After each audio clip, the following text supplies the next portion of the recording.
نحمده ونستعينه ونستغفره ونعوذ بالله من شرور أنفسنا ومن سيئات أعمالنا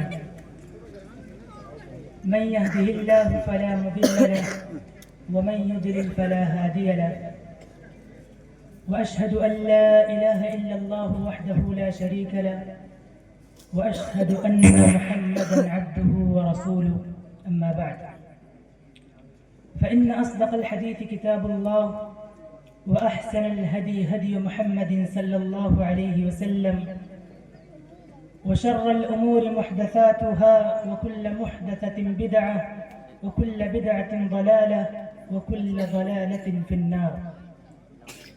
فأعوذ بالله من الشيطان الرجيم وإنه لتنزيل رب العالمين نزل به الروح الأمين على قلبك لتكون من المنذرين بلسان عربي مبين. قالوا سبحانك لا علم لنا إلا ما علمتنا إنك أنت العليم الحكيم. رب اشرح لي صدري ويسر لي أمري واحلل عقدة من لساني يفقه قولي. رب زدني علما رب زدني علما اللهم رب زدني علما آمين. صدر اجلاس، اسٹیج پر موجود معزز و معقر اساتذہ کرام اور علماء کرام، قابل قدر بزرگوں، نوجوان دوستوں اور پردہ نشین اسلامی پیاری ماں اور بہنوں، آج کے اس عظیم الشان کانفرنس میں مجھے جس موضوع پر مکلف کیا گیا ہے وہ عظمت قرآن ہے۔ اللہ رب العالمین سے دعا ہے کہ رب العالمین تو ہم سب کو کہنے اور سننے کے ساتھ عمل کرنے کی توفیق دے، آمین۔ اسلامی دین بھائیوں، اس دنیا کے اندر، اس یونیورس اور اس کائنات کے اندر سب سے عظیم کتاب قرآن مجید ہے۔ قرآن دنیا کی ایک ایسی اکیلی اور اکلوتی کتاب ہے کہ جو اپنے پہلے دن سے لے کر کے اب تک اپنے اصلی حالت میں باقی ہے اور قیامت کی صبح تک اپنے اصلی حالت میں رہے گی۔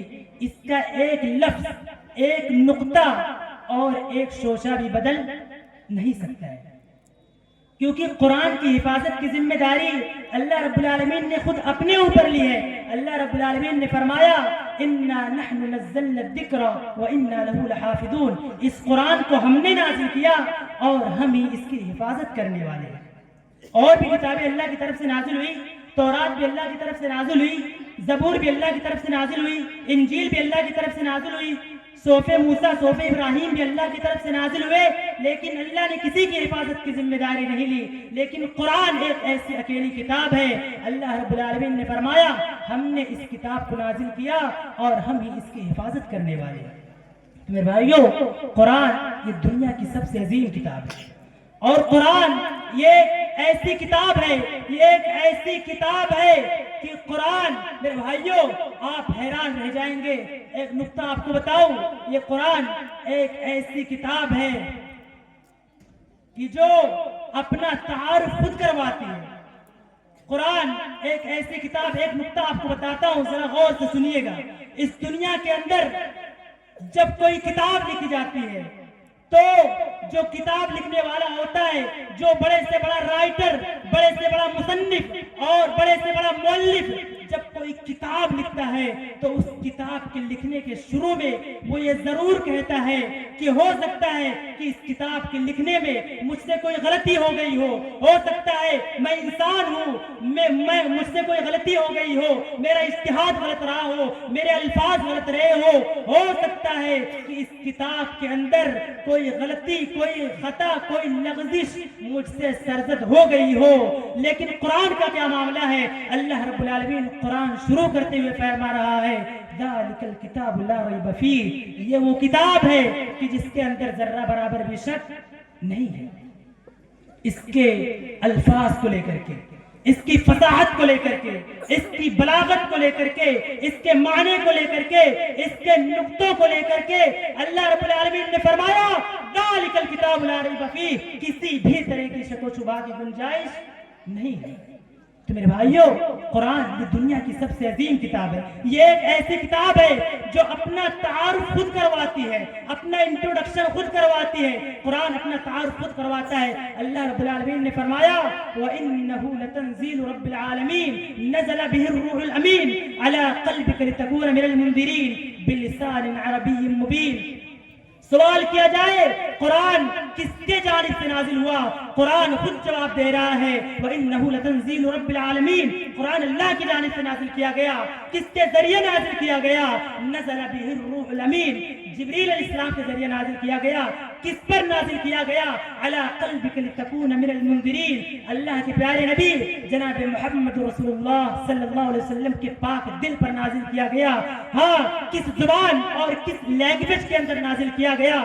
بلسان عربی مبین، عربی زبان کے اندر نازل کیا گیا۔ میرے بھائیوں، قرآن دنیا کی کوئی بھی کتاب اپنے بارے میں ایسی وضاحت پیش نہیں کر سکتی ہے، لیکن قرآن ایک ایسی واحد کتاب ہے جو اپنے بارے میں اٹھنے والے سارے سوالوں کے جواب خود دے رہی ہے۔ یہ قرآن کا اعجاز ہے، یہ قرآن کا معجزہ ہے میرے بھائیوں، کہ قرآن اپنے بارے میں اٹھنے والے سارے سوالوں کے جواب خود دے رہا ہے۔ دنیا کے سارے علوم و فنون کے ماہروں کو قرآن سے رجوع کرنا پڑے گا میرے بھائیوں۔ ہاں، یہ الگ بات ہے کہ ہمارا اور آپ کا ذہن ابھی کھلا نہیں ہے، لیکن میرے بھائیوں قرآن یہ ہر اصول کی اساس ہے، قرآن ہر موضوع کا مرکز ہے میرے بھائی۔ اور قرآن کا ایک اعجاز یہ بھی ہے، قرآن کا ایک معجزہ یہ بھی ہے کہ قرآن یہ عربی زبان کے اندر نازل ہوا۔ کس زبان کے اندر؟ عربی زبان کے اندر۔ اللہ نے قرآن کے لیے جس زبان کا انتخاب کیا بلسان عربی مبین، وہ اس کائنات کی سب سے اچھی زبان، سب سے میٹھی زبان، سب سے پیاری زبان، وہ زبان کون سی ہے؟ عربی زبان۔ اور آپ کو پتا ہے عربی زبان کتنے ملکوں کی سرکاری زبان ہے؟ عربی زبان کتنے ملکوں کی رسمی آفیشیل لینگویج ہے؟ میں آپ کو بتاؤں، عربی زبان 22 ملکوں کی، کتنی؟ 22 ملکوں کی سرکاری زبان ہے۔ کون سی زبان؟ عربی زبان۔ اور حیرت کی بات میں آپ کو بتاؤں، دنیا کے اندر جتنی زبانیں ہیں ان زبانوں کے بولنے کا ایک دائرہ ہے۔ کسی زبان کی عمر لمبی ہوتی ہے اور کسی زبان کی عمر تھوڑی مختصر ہوتی ہے اور اس میں چینجنگ بھی ہوتی رہتی ہے، لیکن عربی زبان ایک ایسی زبان ہے کہ جیسا آج سے 1400 سال پہلے تھی، اب 1400 سال کے بعد ویسے ہی ہے اور قیامت کی صبح تک ویسے ہی رہے گی۔ میرے بھائیوں، آج سے 1400 سال پہلے عربی کے اندر الماء کا مطلب پانی ہوتا تھا، آج بھی الماء کا مطلب پانی ہے اور قیامت کی صبح تک الماء کا مطلب پانی رہے گا۔ ہاں، آج سے 1400 سال پہلے عربی کے اندر چاند کو قمر کہا جاتا تھا، آج بھی قمر کہا جاتا ہے اور قیامت کی صبح تک قمر کہا جائے گا۔ سورج کو شمس کہا جاتا تھا، آج بھی شمس کہا جاتا ہے اور قیامت کی صبح تک شمس کہا جائے گا۔ میرے بھائیوں، یہ قرآن کا اعجاز ہے، قرآن کا معجزہ ہے۔ اللہ نے قرآن کے لیے جس زبان کا انتخاب کیا وہ قیامت کی صبح تک باقی رہنے والی زبان ہے اور اپنے اصلی حالت میں باقی رہنے والی ہے۔ تو میرے بھائیوں، قرآن کے مقام کو سمجھیے، قرآن کو پڑھیے، قرآن پر غور و فکر کیجیے۔ افسوس کی بات ہے کہ آج ہم اور آپ قرآن پر تدبر نہیں کرتے ہیں، قرآن پر ہمارا غور و فکر نہیں کرتے ہیں۔ بس صاحب ہم اہل حدیث ہو گئے ہیں، ہمارے پاس بہت بڑے بڑے مدرسے ہیں، بس ہم اور آپ اسی فخر و غرور میں رہ رہے ہیں۔ قرآن پر ہم اور آپ کو تدبر کرنے کے لیے ہمارے پاس وقت نہیں۔ اللہ رب العالمین نے فرمایا افلا یتدبرون القرآن ام علی قلوب اقفالها، کیا یہ قرآن پر تدبر نہیں کرتے؟ کیا ان کی دلوں پر تالے پڑ گئے ہیں؟ تو میرے بھائیوں، قرآن یہ دنیا کی سب سے عظیم کتاب ہے اور قرآن کا دوسرا معجزہ یہ ہے میرے بھائیوں کہ جتنی عزت اور جتنا احترام اس کتاب کی جاتی ہے، دنیا کے اندر کسی کتاب کی اتنی عزت اور اتنا احترام نہیں کیا جاتا ہے۔ میرے بھائیوں آپ مجھے بتاؤ کون سی ایسی کتاب ہے کہ جس کے پڑھنے کے لیے وضو بنایا جاتا ہے؟ کون سی ایسی کتاب ہے جس کے پڑھنے کے لیے نیند باندھی جاتی ہے؟ کون سی ایسی کتاب ہے کہ جس کے پڑھتے وقت رویا جاتا ہے؟ لاکھوں کا مجمع لگا ہوا ہے. ہاں میرے بھائیوں بتاؤ کون سی ایسی کتاب ہے جس کے پڑھتے وقت رویا جاتا ہے؟ کبھی حرم کا منظر دیکھ لے.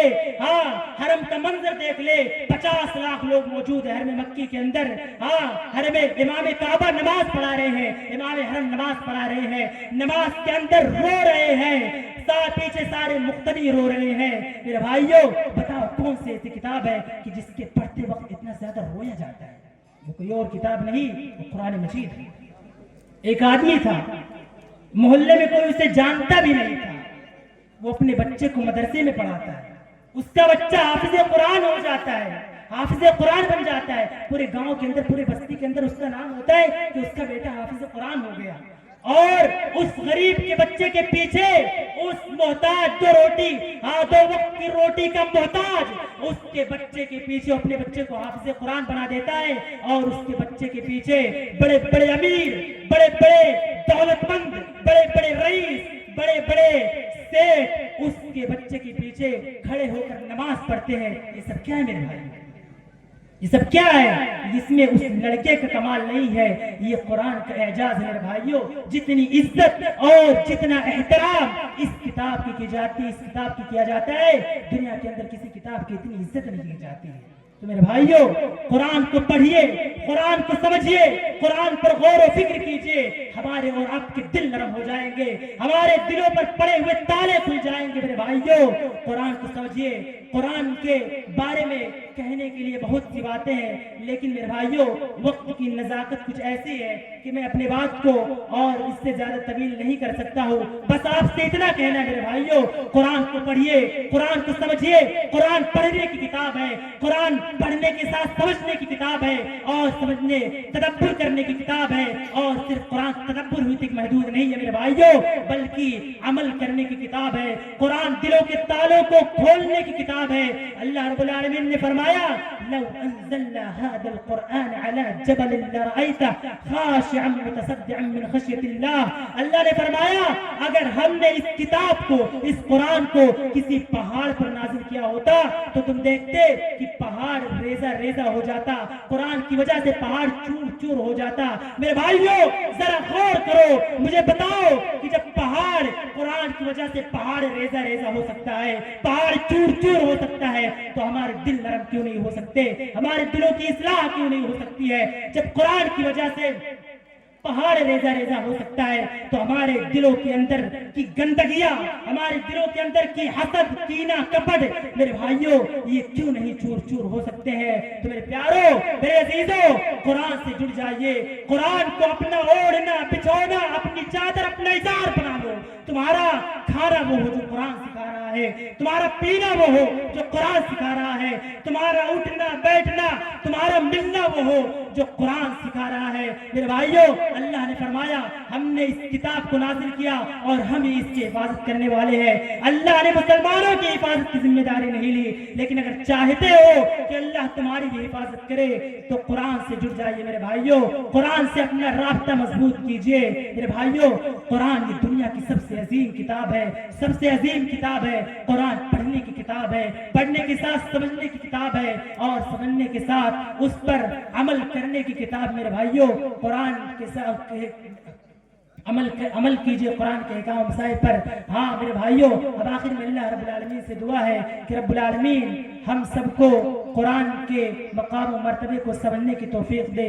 رب العالمین تو ہم سب کو قرآن پر تدبر اور غور و فکر کرنے کی توفیق دے. رب العالمین تو ہماری دعاؤں کو قبول کر ہم میں سے جو بیمار ہیں انہیں شفاء کاملہ عطا فرما دے. رب العالمین تو ہم سب کو کہنے کے ساتھ عمل کرنے کی توفیق دے. آمین. ربنا تقبل منا انك انت السميع العليم واخر دعوانا ان الحمد لله رب العالمين والسلام عليكم ورحمة الله وبركاته. وعليكم السلام. جزاكم